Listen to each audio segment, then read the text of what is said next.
Saya mengundang jemaat sekalian untuk bangkit berdiri. Kita akan membacakan dua bagian firman Tuhan.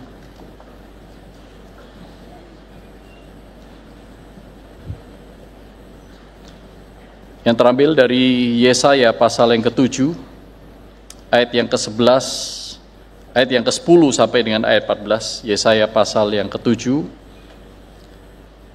ayat 10 sampai dengan 14. Saya akan bacakan dari TB2, demikian bunyi firman Tuhan. Tuhan melanjutkan firman-Nya kepada Ahaz, katanya, "Mintalah suatu pertanda dari Tuhan Allahmu, entah dari tempat sedalam dunia orang mati, atau tempat setinggi langit." Tetapi Ahaz menjawab, "Aku tidak mau memintanya, aku tidak mau mencobai Tuhan." Lalu berkatalah Yesaya, "Dengarkanlah hai keluarga Daud, belum cukupkah kamu membuat orang jenuh, sehingga kamu membuat Allahku juga jenuh? Sebab itu Tuhan sendirilah yang akan memberikan kepadamu suatu pertanda. Sesungguhnya perempuan muda itu mengandung dan akan melahirkan seorang anak laki-laki, serta menamainya Immanuel." Satu bagian lagi terambil dari Injil Yohanes pasal yang pertama ayat yang ke-14. Injil Yohanes pasal pertama ayat 14. "Firman itu telah menjadi manusia dan tinggal di antara kita, dan kita telah melihat kemuliaannya, yaitu kemuliaan sebagai anak tunggal Bapa, penuh anugerah dan kebenaran." Mari kita berdoa. Tuhan, dengan segala kerendahan hati, kami yang papa, hina, dan sangat-sangat berdosa ini, datang menghadap hadirat-Mu yang kudus, yang suci. Memohon kiranya Tuhan masih berkenan untuk menyatakan kehendak-Mu, kasih-Mu kepada kami, orang yang selalu mencari ilah-ilah lain di dalam pengembaraan jiwa kami. Tangkaplah kami sebagaimana Engkau mengejar kami. Inilah kami ya Tuhan, dalam nama Tuhan Yesus Kristus kami naikkan doa ini. Amin. Silakan duduk, saudara.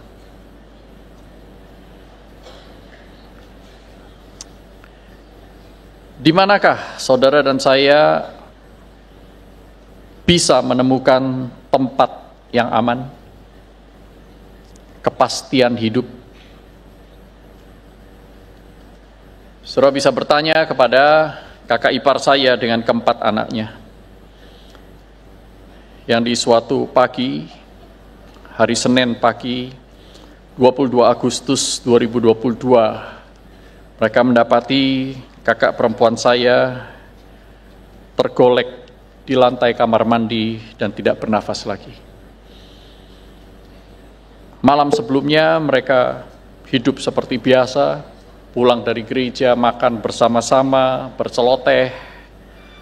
Bahkan malam itu, pukul 1 malam, kakak saya masih mengirim DM ke sepupu kami yang lain. Saat itu, di akhir bulan November yang lalu, 29 November, mereka berdua sedang menikmati liburan di Thailand, di sebuah pulau bernama Koh Samui, yang begitu indah dengan pantainya yang mempesona. Aktris Rusia Kamila ini sedang melakukan yoga di pinggir pantai dengan pose yoganya di atas sebuah matras yang tipis itu, tepat di atas batu karang, dan di bawahnya itu air. Dengan tenang, semua orang mengambil foto dia dari belakang, saudaraku, dari kiri, kanan, belakang, karena ini aktris yang sangat terkenal, belia, cantik, rupawan. Tapi kemudian tiba-tiba dalam waktu yang singkat, muncullah ombak yang besar dan menelannya begitu saja.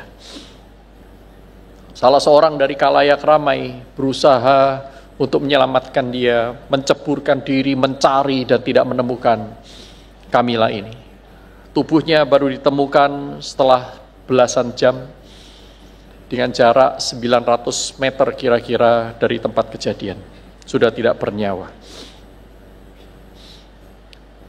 Di manakah tempat yang aman? Tanyakan kepada seorang ibu yang di suatu malam kehilangan suami yang dikasihinya dan mamanya, dibunuh oleh anaknya sendiri, seorang remaja berusia 14 tahun di Cilandak. Dalam satu hari hidupnya berubah. Dia bukan hanya kehilangan suaminya dan mamanya, dia juga kehilangan anaknya yang harus ditangkap oleh polisi. Di mana saudara dan saya menemukan tempat yang aman? Banyak orang mengembara di dalam jiwanya mencari tempat yang aman. Sebagian orang mencari dan menganggap tempat yang aman itu adalah hartanya, kekayaannya, rumah mewah yang besar. Lukas 12 mencatat bagaimana Tuhan Yesus memberikan sebuah perumpamaan tentang orang kaya yang mempunyai lumbung yang dia rombak untuk bisa menampung lebih banyak lagi hasil lahannya. Dan berkata kepada dirinya, "Hai jiwaku, sekarang kau tenang. Nikmatilah apa yang kau kerjakan. Nikmatilah jerih payah usahamu." Tapi Tuhan Yesus melanjutkan dengan mengatakan, Tuhan berkata kepada orang itu, "Hai orang yang bodoh, malam ini juga nyawamu diambil daripadamu. Untuk apa kau bekerja keras selama ini? Untuk siapa semua kekayaan yang kau kumpulkan?" Bodoh. Banyak orang mengembara jiwanya, berusaha mencari rasa aman pada posisi-posisi dan jabatan-jabatannya. Seorang utusan khusus saat ini sudah bukan siapa-siapa lagi. Dalam waktu sekejap, karena kesalahan yang dia perbuat. Apakah rasa aman kita peroleh pada jabatan? Apakah rasa aman juga kita bisa peroleh di dalam kepintaran, hikmat dunia? Raja Ahas mendapatkan semua harta, semua posisi jabatan, semua hikmat terakses oleh dia. Dia bisa panggil semua orang pintar di kerajaan Yehuda. Tetapi ketika dia menghadapi tantangan dan tentangan, ketika Raja Pekah bin Remalia, Raja Israel, kerajaan utara itu, berusaha mengalahkan dia, Raja Pekah ini tidak berhasil, dan dia mengajak Raja Aram bernama Raja Resin untuk bersekongkol, menjatuhkan, merebut Yerusalem dan kemudian dibagi-bagi. Ahas merasa terancam, tidak menemukan rasa aman, dia mencari-cari rasa aman itu, dan dia menggandeng kerajaan Asyur yang berada di selatan. Mengajak mereka untuk bersama-sama memerangi dua kerajaan yang di atas. Dan bahkan, saudaraku, Raja Ahas ini berpikir, wah, apa ya yang membuat Raja Asyur ini begitu termasyur? Kerajaannya begitu kokoh dan kuat, pasti karena Allah mereka. Kan tempat yang aman itu ketika dia menjauh dari Tuhan. Pertanyaan kita hari ini adalah, apa yang Tuhan lakukan kepada orang-orang yang mengembara jiwanya ini? Apa yang Tuhan lakukan? Apakah Tuhan tidak tahu Ahas akan menolak dia? Tetapi justru yang Allah lakukan adalah sesuatu yang di luar pikiran saudara dan saya. Kalau pikiran kita, kalau ada orang akan menolak kita, kita boro-boro mau menawarkan sesuatu, ya kan? Ya, biarinlah, tidak usah ditawarin. Toh, kalaupun ditawarin, dia pasti menolak. Benar nggak? Pikiran manusia. Tapi apa yang Allah lakukan? Allah justru mengutus Yesaya. Katakan kepada Raja Ahas, 2 puntung asap di kerajaan utara itu tidak akan sanggup menundukkan engkau, karena aku ada bersama denganmu. Tapi Ahas menolak Allah. Sampai Allah itu memberikan satu tantangan. Mintalah tanda. Apapun tanda itu. Sedalam dunia orang mati atau setinggi langit, aku akan kasih.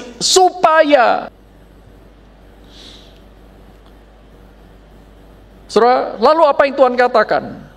Kalaupun kamu nggak minta, aku tetap kasih satu pertanda, yaitu Immanuel. Immanuel. Seorang perempuan muda itu mengandung dan akan melahirkan seorang anak laki-laki dan menamainya Immanuel. Immanuel adalah satu kata, satu dari sedikit kata, mungkin 6 atau 7, yang hanya muncul di Alkitab 4 kali, saudaraku. Salah satunya adalah Immanuel. Muncul pertama kali di pasal 7 ini, 2 kali kemudian dia muncul di pasal yang ke-8, dan kemudian 1 kali lagi muncul di Matius pasal 1 yang mengutip Yesaya pasal 7 ini. Saudaraku, pertanyaannya adalah, Immanuel itu apa? Allah beserta kita, itu artinya apa dalam hidup kita sehari-hari? Di bulan-bulan Desember kita sering mendengar kata Immanuel, kita sering menyanyikannya, kita melihatnya di kartu-kartu Natal elektronik. Kita menemukannya dalam WA berantai yang di-broadcast di dalam grup-grup keluarga kita, grup kampus, grup apapun. Immanuel, Immanuel, Allah beserta kita. The problem is, apa artinya? Dan mengapa Tuhan menyuruh Yesaya memberikan tanda Immanuel kepada Ahaz? Apa yang sebenarnya Allah ingin tunjukkan dengan tanda itu, bahkan ketika Tuhan sendiri sudah tahu Ahaz akan menolak dia. Ahaz akan memilih Asyur dan dewa-dewanya ketimbang memilih Allah. Lalu mengapa Allah tetap memberi tanda itu? Untuk apa? Nah, kalau saudara membaca dengan teliti, Yesaya berkata di dalam ayat yang ke-13 itu, dengarkanlah hai keluarga Daud. Jadi bukan hanya kepada Ahaz tanda itu diberikan, tetapi kepada seluruh keluarga Daud. Mengapa Daud? Nanti kita akan baca pelan-pelan nih. Tetapi makna yang pertama, mengapa Immanuel? Apa yang Allah ingin tunjukkan? Maka dia juga akan meninggalkan saya. Jadi Allah baik atau tidak baik, Allah stay atau meninggalkan, itu bergantung kepada perilaku manusia. Inilah Allah imajinasi manusia. Tetapi Allah Immanuel bukan Allah imajinasi manusia, tetapi Allah yang mencipta manusia. Allah yang berbeda dari manusia pikirkan. Saudaraku, ketika Ahaz berpikir, aku akan mencari Allah-Allah Asyur. Kalau aku memberikan persembahan kepada dia, dia akan berbuat sesuatu yang aku inginkan. Allah Israel, Allah Immanuel justru berbeda. Sekalipun kau tidak cari aku kejar kamu. Saudara, Allah beserta kita, apa artinya? Loh, kalau Allah itu adalah maha ada, dia ada di mana-mana, segala sesuatu ada dalam dia ada dalam segala sesuatu.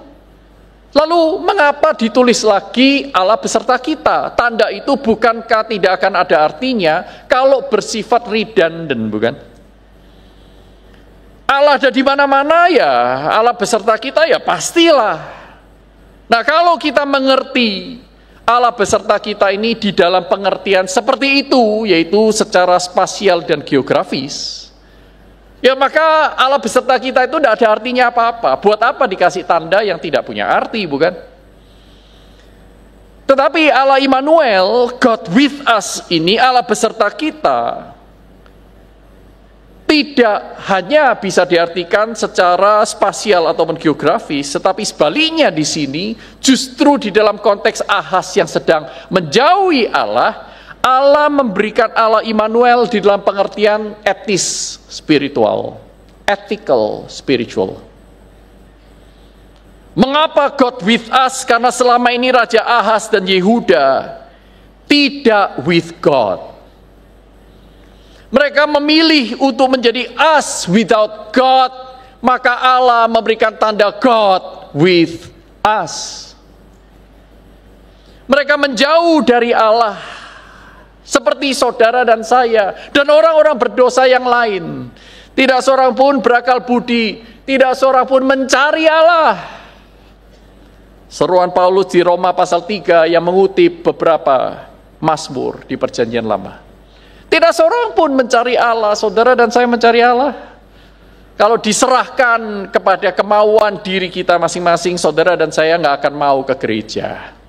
Kita tidak mau dengar firman Tuhan, mencatat, hanya kalau disuruh. Berdoa kepadanya, itu kan hanya untuk meredakan rasa di dalam hati nurani saya. Menginginkan untuk menyenangkan Tuhan, aduh, jauh sekali dari kita, saudaraku. Orang yang mengatakan diri beragama ini, us without God. Kita itu menjauh dari Allah, ada jarak ethical spiritual dengan Allah. Allah yang kudus, Allah yang suci itu, ada jurang yang tak terseberangi. Kalau dua pihak ini, Allah dan manusia itu mau berdamai, mau menjadi satu lagi, hanya ada dua kemungkinan. Yang pertama, manusia mendekat kepada Allah, yang tadi saya katakan tidak mungkin, karena manusia tidak punya keinginan slightly pun, even slightly, itu untuk mendekat kepada Allah. Gak mau kita.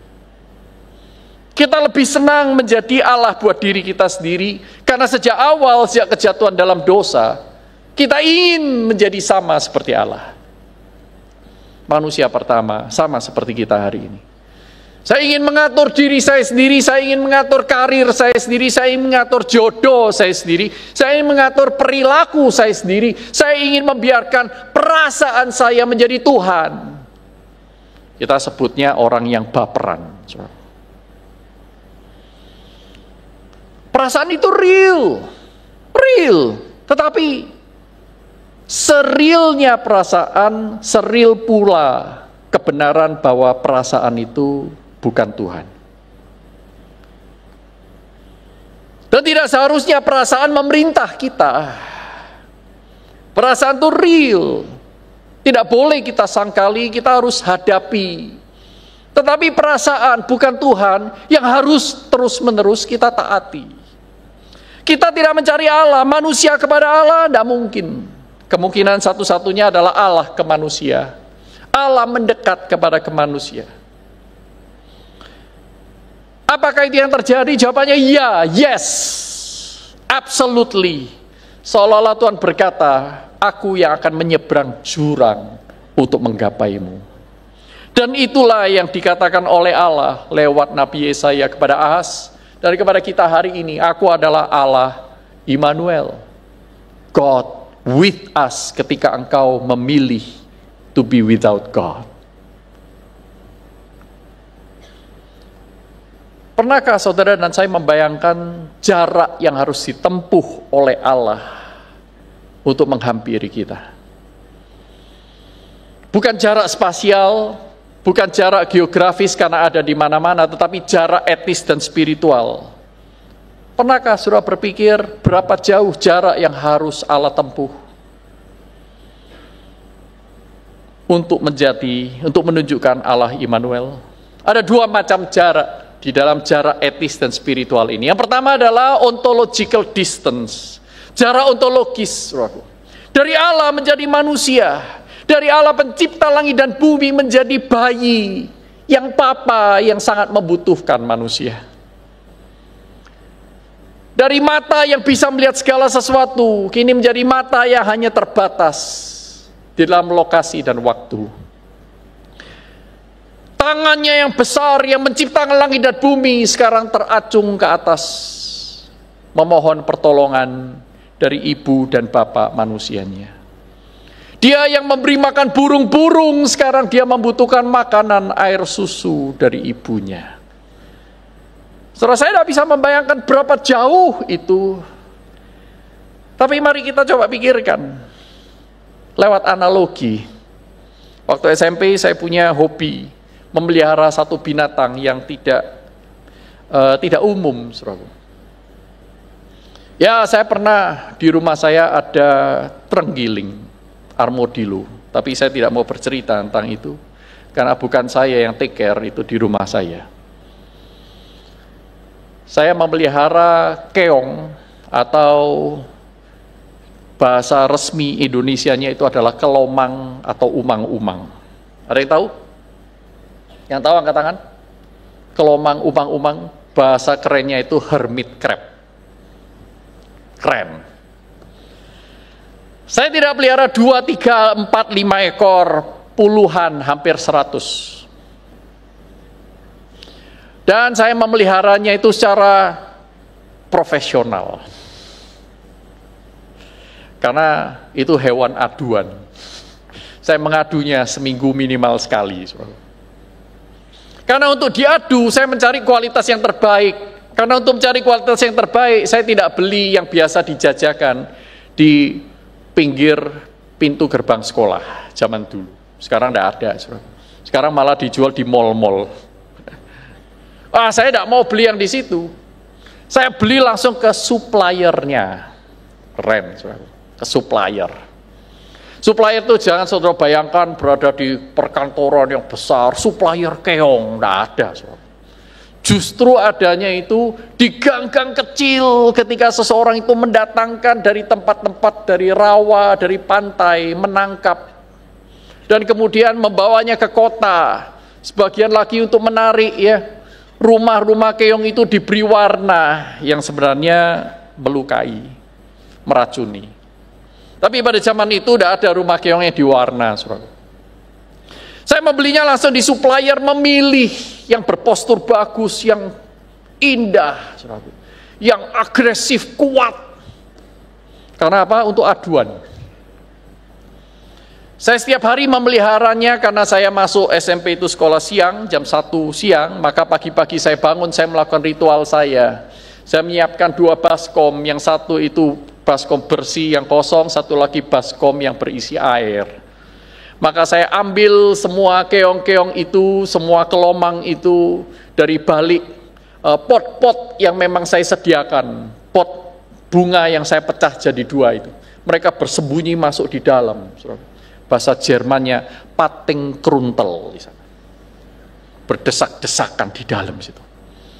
Saya buka potnya, mereka beberapa bangun, saya ambil semuanya, hampir 100 itu, puluhan itu.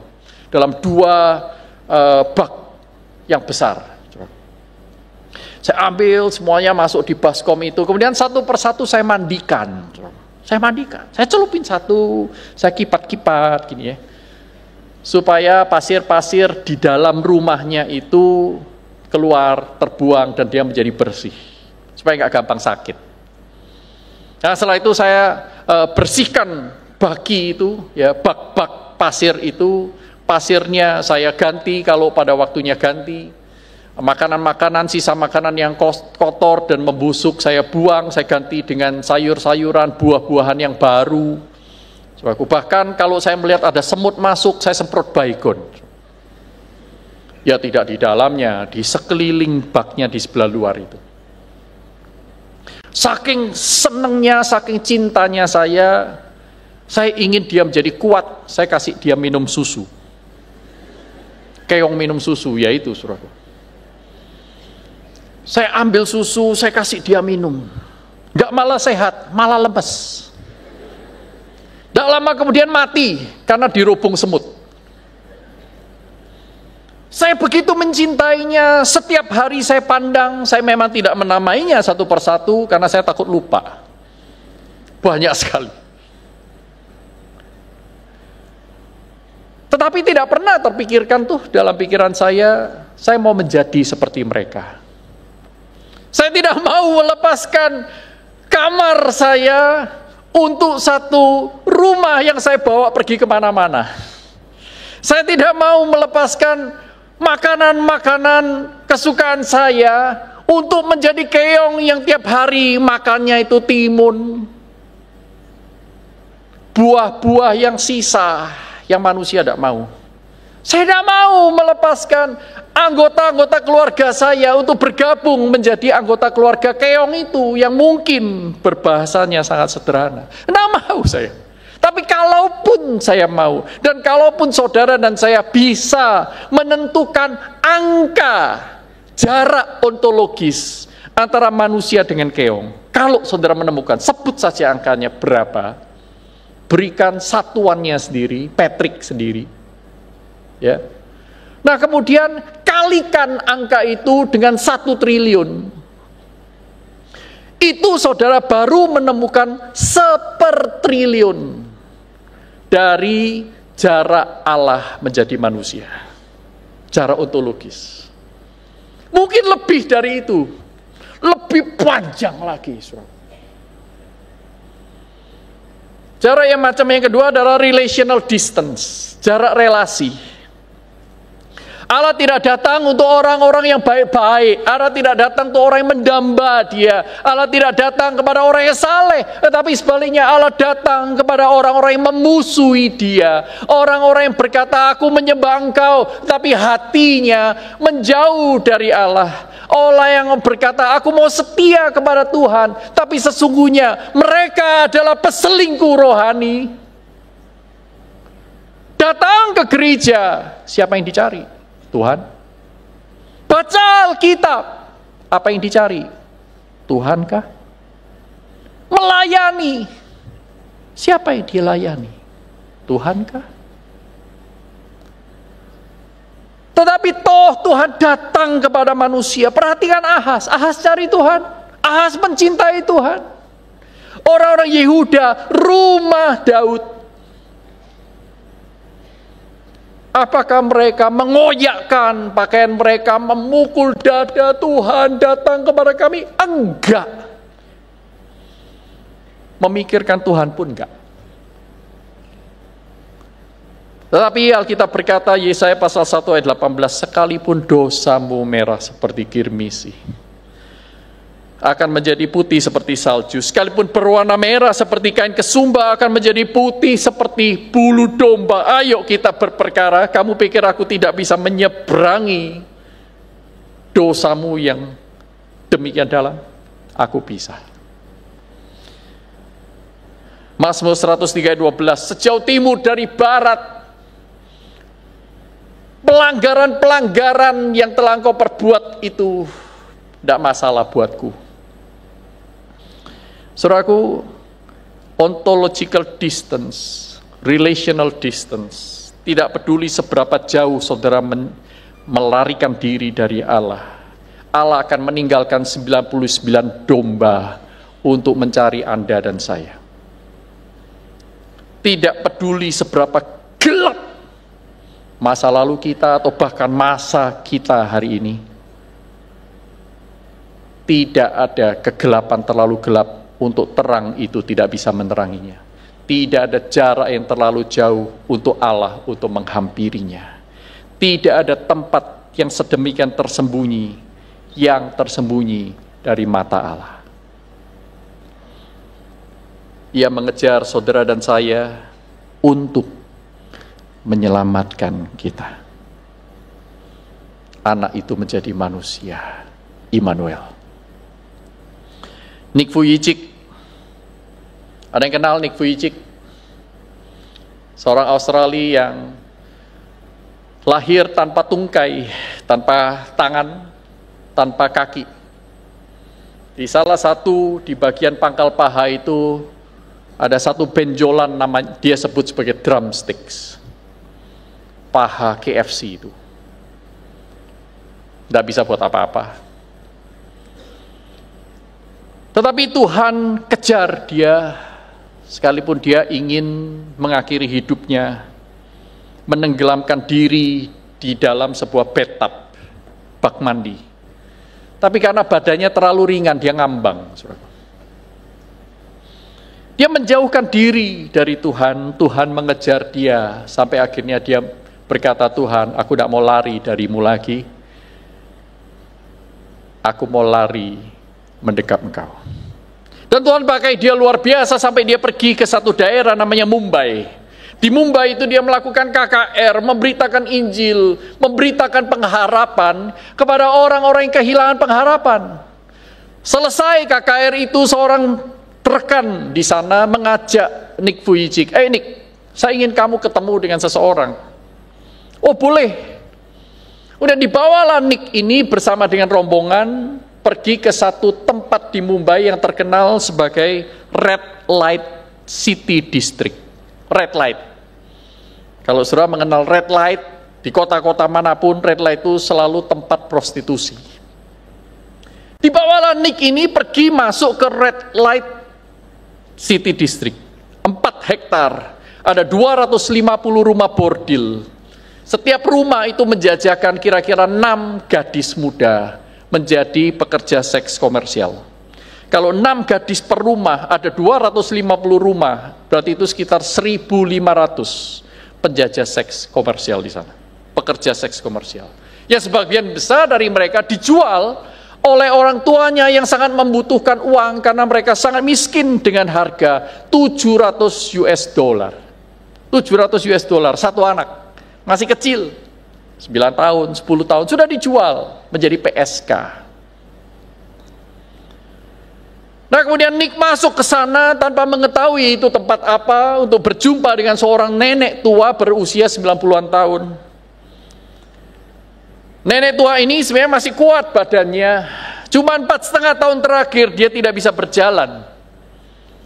Dan adiknya yang menjaga ketika menerima rombongan ini berkata kepada Nick, kalau engkau bisa, kalau Allahmu bisa menyembuhkan kakak saya ini, maka kami akan menyembah Allahmu.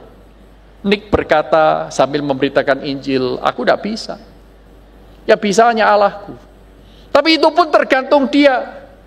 Ketika pemberitaan Injil selesai, Nick digerakkan untuk berdoa bagi nenek tua ini. Maka berdoalah dia bersama dengan rombongan itu. Mari kita berdoa. Wah, berdoa.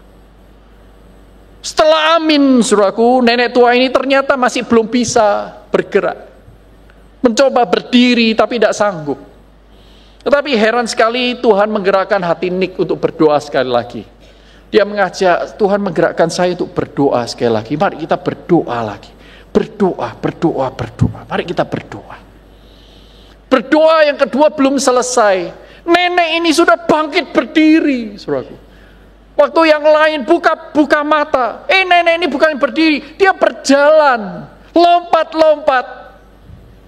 Sampai kata Nick dalam hatinya, please, nanti patah lagi bagaimana?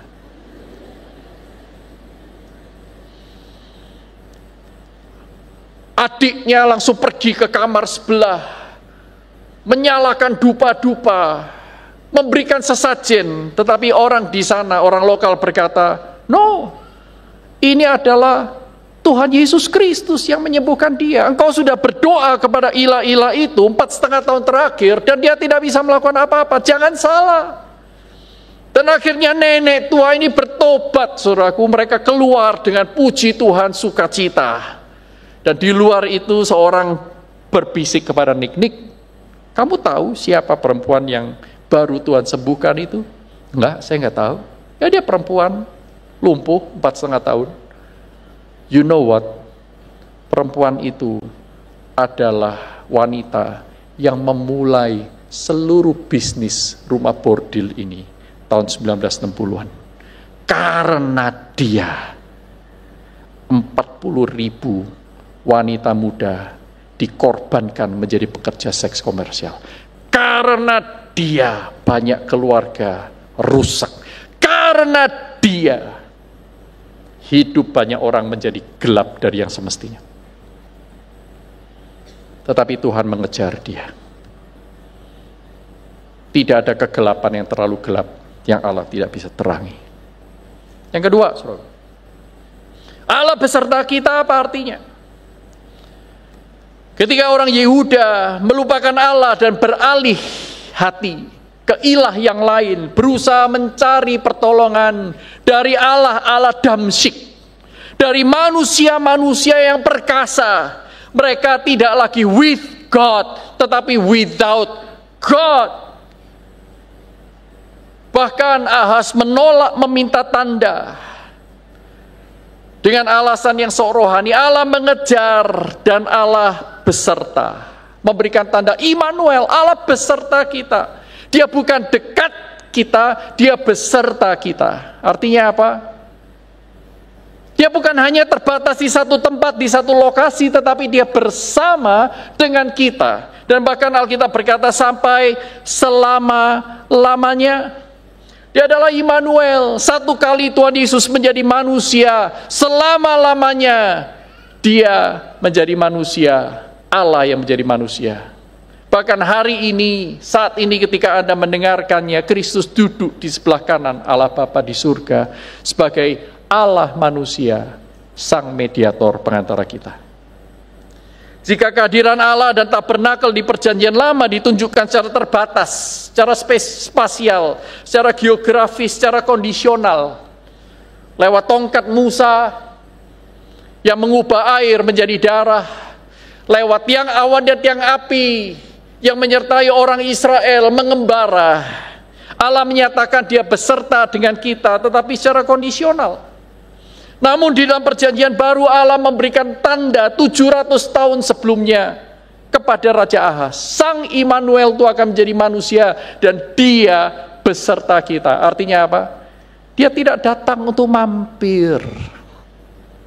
Dia bukan Allah yang mampir. Dia bukan Immanuel hanya di bulan Natal.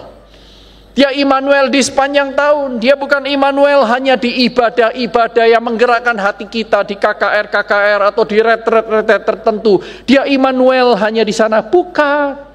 Dia Immanuel di sepanjang tahun, di seumur hidup saudara dan saya, bahkan di seluruh sejarah peradaban manusia. Dia Immanuel. Dia tidak datang untuk mampir, dia datang untuk diam di antara kita. Yohanes 1 ayat 14. Dia bukanlah tabernakel yang dibawa kemana-mana, tabut perjanjian, atau yang dibangun oleh tangan manusia. Dia adalah Allah yang menjadi manusia, yang tinggal di dalam kita, kita di dalam dia. Dia tabernakel kita, kita tabernakel Allah. Kita menjadi tempat di mana Allah bersemayam, bukan? Dia juga memberi diri untuk menjadi tempat di mana saudara dan saya tidak perlu mengembara, cari ilah, Allah, kesenangan, kebahagiaan yang lain, karena hanya di dalam Dia yang sempurna sudah disediakan. Dia adalah Immanuel, the with us God. Bahkan dalam Matius 28 dikatakan bahwa aku akan menyertai kamu sampai selama-lamanya. Saudaraku, Allah beserta kita. Kita di dalam Kristus dan Kristus di dalam kita. Inilah kehadiran yang pasti di tengah hidup yang tidak pasti. Rumah kekal yang aman bagi mereka yang mengembara mencari Dia. Satu-satunya. Jangan salah. Satu-satunya. Tidak buka di cabang yang lain. Tidak buka cabang di lokasi yang lain. Hanya pada Allah. Tapi pertanyaannya, apa Allah beserta dengan kita dalam hidup kita sehari-hari? Apa artinya? Saudaraku, banyak orang salah mengartikan Immanuel. Banyak orang salah mengartikan Allah beserta kita. Oh, kalau Allah beserta kita, itu artinya dengan beriman, saya mendapatkan semua yang saya butuhkan. Saya mendapatkan semua yang saya mau untuk memenuhi keinginan jiwa dan keduniawian saya. Kalau saya sakit, ya saya sembuh. Karena Immanuel, Allah beserta saya. Allah beserta saya berarti saya bisa lepas dari masalah-masalah saya. Kenyataannya kan tidak demikian. Saudara perhatikan orang-orang yang disertai Allah dalam kitab suci, sama sekali jauh dari pikiran Immanuel, dari orang-orang yang lebih menyukai hal-hal duniawi itu. Yusuf di perjanjian lama dikatakan Allah beserta dengan Yusuf. Tapi perhatikan, Allah beserta dengan Yusuf itu termasuk juga ketika dia dibuang di sumur yang kering. Diangkat untuk dibuang, jubahnya dilucuti, ditelanjangi, literally speaking. Dia dijual sebagai budak, ditelanjangi, saudaraku. Budak yang dijual belikan itu ditelanjangi supaya apa? Calon pembeli melihat tubuhnya bagus apa enggak, ada cacat enggak, apakah dia punya panu, kadas atau kurap enggak. Kalau Kalau dia punya penyakit-penyakit kulit tertentu, ya jangan dibeli. Karena apa? Bisa mencemari, bisa menginfeksi budak-budak yang lain, dan bahkan merisikokan keluarga yang memperbudak mereka. Itulah sebabnya budak-budak itu dijual telanjang, saudaraku. Tetapi, saudara perhatikan, Yusuf tidak punya apa-apa. Telanjang, nggak punya apa-apa. Dia nggak punya akun di bank, dia tidak punya status kemahasiswaan di universitas yang terkenal. Dia tidak punya masa depan bagi pandangan manusia. Dia tidak punya keluarga, dia tidak punya istri, dia tidak punya anak, tidak punya pacar. Dia jauh dari tempat-tempat yang aman, tetapi satu yang dia punya, God with us. Sehingga sekalipun dia masuk ke rumah Potifar, difitnah, God with us beserta dengan dia. Dia beserta dengan God with us. Sekalipun dia harus dipenjara yang pengap, God with us beserta dengan Yusuf. Saudara perhatikan di dalam perjanjian baru, Yusuf dan Maria misalnya, Allah beserta dengan mereka, Allah memilih mereka. Allah beserta dengan mereka bukan berarti mereka akan terhindar dari segala masalah di dunia ini. Bukan berarti mereka tidak rentan terhadap fitnahan orang-orang yang mengira mereka sudah berbuat selingkuh, melakukan hal-hal di luar hukum Taurat. Saudaraku, beserta dengan Allah, God with us, tidak membuat Maria dan Yusuf pergi kemana-mana naik limusin, weatherproof. Enggak, saudara. Mereka tetap harus berjalan, tetap harus mengalami kelelahan, tetap harus bekerja. Mereka harus cari makan. Dan waktu melahirkan bayi Yesus pun, mereka tidak mendapatkan hotel bintang 5, rumah sakit bintang 5, untuk mengerjakan pekerjaan Allah. Luar biasa ya. Enggak. Mereka tidak dapat fasilitas, mereka tidak langsung menjadi orang kaya. Perhatikan Yohanes Pembaptis. God with him. Hidupnya seperti itu. Perhatikan Kristus. God with us tidak melepaskan kita dari penderitaan sebagai manusia.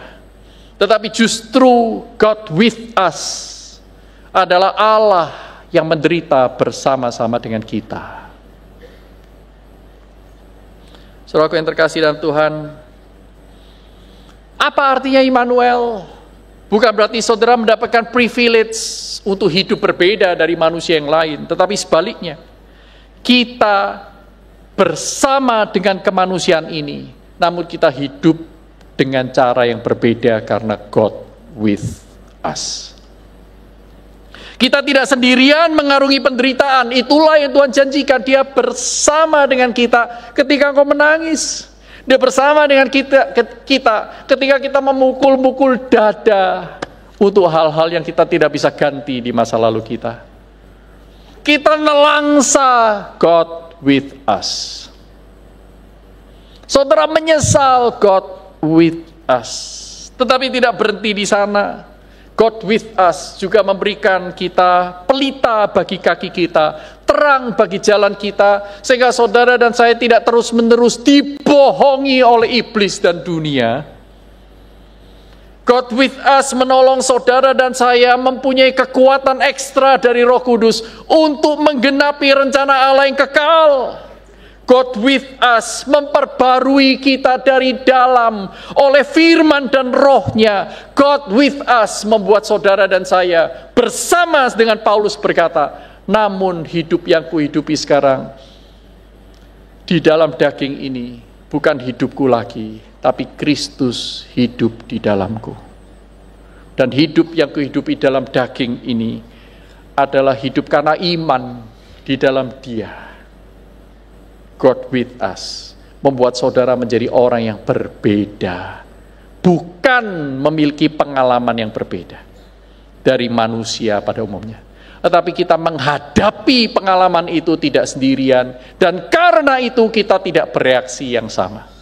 Saudara dan saya dipanggil oleh Allah untuk menjadi saksi-saksi Kristus, Sang Immanuel God with us. Allah beserta kita, memberikan kepada kita kepastian nilai kekal di tengah dunia yang tidak pasti, memberikan kepada kita rumah kekal ketika rumah buatan manusia tidak menjanjikan keamanan lagi. Sebaliknya, tidak bersama dengan Allah berarti kita terus berada di dalam kegelapan. J.C. Ryle dalam salah satu artikelnya, dia menyebutkan tanpa Allah berarti tanpa Kristus, tanpa karunia, tanpa harapan, dan tanpa surga. Dengan kata lain, berada di jalan menuju ke neraka. Without God, saudara dan saya akan tanpa terang.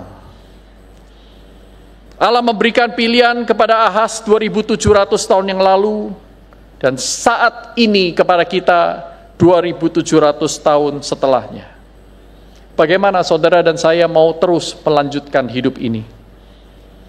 Akankah kita hidup sebagai us without God, menghadapi semuanya sendiri, mengembara mencari God-God yang lain yang bukan God with us, dan dengan demikian kita tanpa karunia, tanpa harapan, tanpa surga?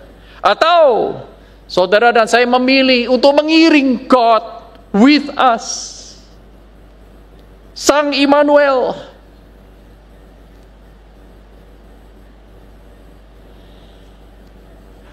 Perang Korea terjadi tahun 50 sampai 53, 1950 sampai 1953. Di malam Natal 1952, ketika perang masih berkecamuk, Pak Yun, seorang perempuan muda namun sedang hamil tua, terpaksa keluar dari rumahnya, mengetok pintu tetangga-tetangganya di tengah salju yang turun dengan deras. Tolong saya, sebentar lagi saya akan melahirkan. Rumah pertama dibuka dan berkata, kami sibuk, cari yang lain.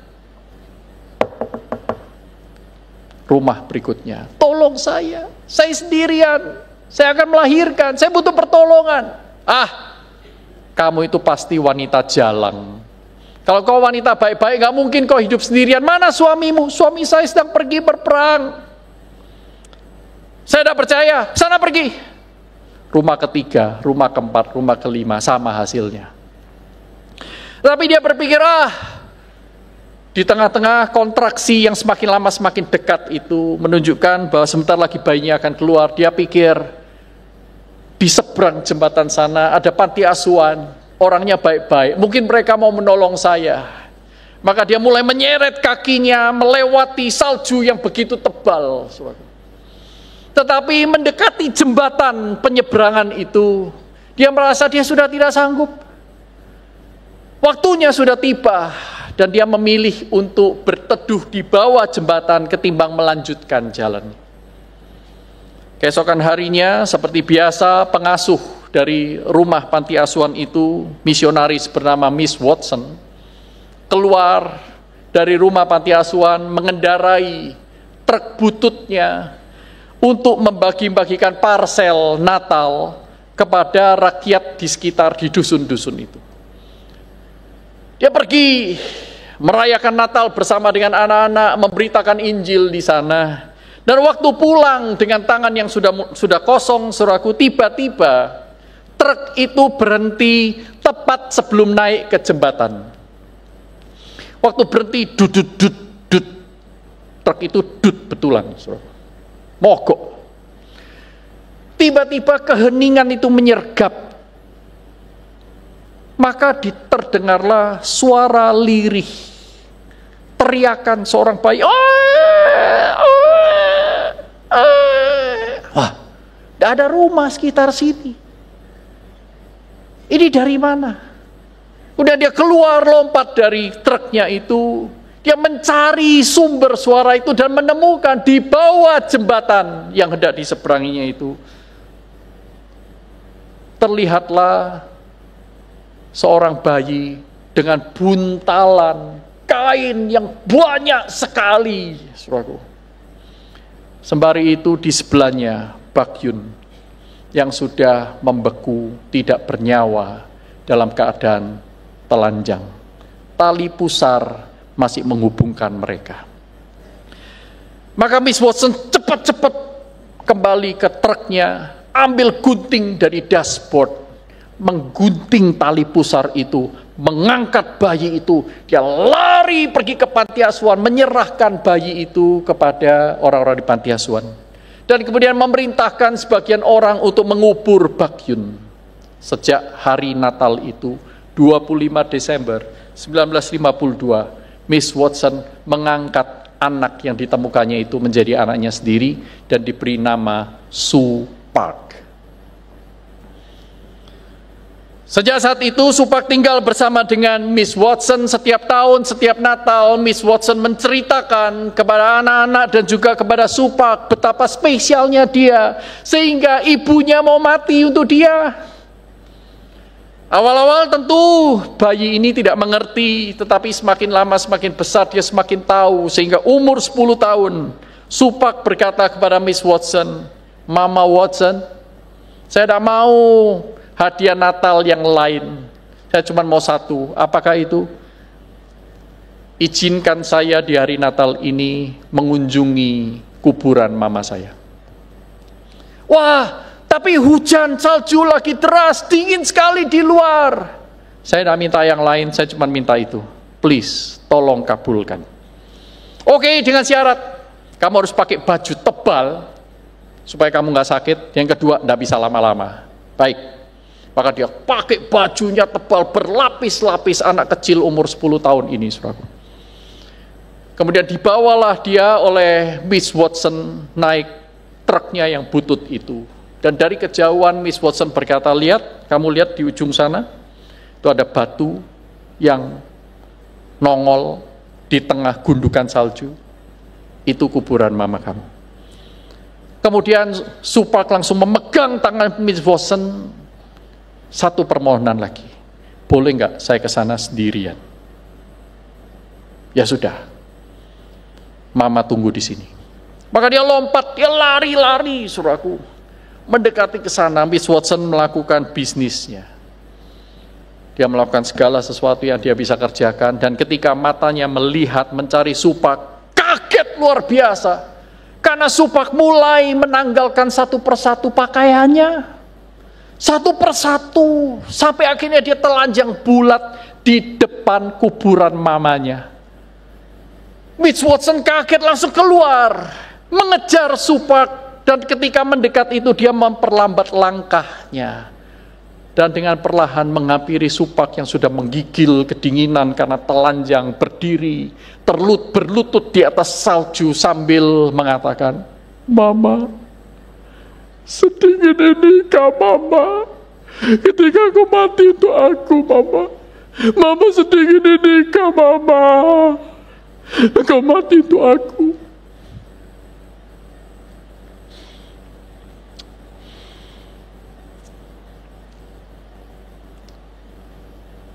Saudara, Tuhan Yesus tidak menganggap kesetaraan dengan Bapa sebagai hal yang harus dipertahankan.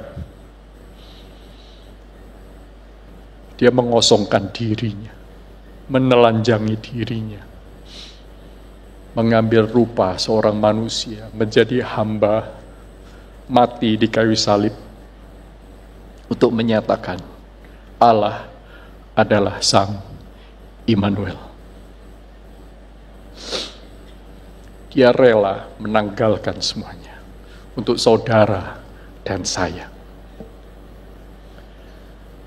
Apakah saudara masih punya kepekaan hati nurani seperti Sue Park yang berkata, "Tuhan, karena Engkau Immanuel, aku bisa diselamatkan. Aku tidak mau hidup sembarangan. Aku tidak mau hidup without you. I want to live with you because you are God with us." Mari kita tundukkan kepala.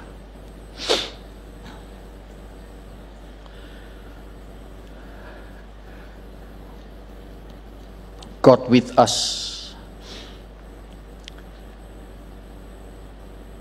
membuat masa lalu Anda yang gelap itu bukan akhir dari cerita. God with us membuat nada-nada sumbang di dalam bait-bait awal kidung hidup Anda bukan menjadi akhir dari simfoni. God with us memberi saudara dan saya harapan. Masa kelam di masa lalu bukan titik. God with us menjadikannya koma. Dan dia memberi diri untuk saudara dan saya untuk mengisi hidup selanjutnya dengan nilai-nilai yang kekal. God with us menolong Anda dan saya mengampuni orang-orang yang sudah melukai kita di masa lalu. God with us mengajak saudara dan saya membangun pengharapan, bukan lagi kepada hal-hal yang sia-sia, tetapi hanya kepadanya. Jikalau kasih yang begitu besar tidak sanggup menggerakkan hati kita untuk membenci dunia yang gelap dan berlari-lari berpindah kepada Allah yang begitu mengasihi kita, percayalah, tidak ada lagi hal lain yang sanggup. Tidakkah engkau takut hidup tanpanya? Tanpa karunia, tanpa harapan. Neraka itu. Tidakkah engkau takut jauh dari terang, dari kebenaran, dari Sang Hidup? Mari Natal ini kita tidak jadikan hal yang biasa, karena God with us kembali menyatakan dirinya kepada kita. Mari datang kepadanya. Bukan secara spasial, bukan secara geografis, tapi secara relasi. Datang dengan pertobatan. Kalau bukan saudara yang bertobat untuk dirimu sendiri, siapa? Kalau bukan di sini, di mana? Kalau bukan sekarang, mau kapan? Kau terus menjauhi dia. Ketika Allah sudah mengejarmu sampai di titik ini.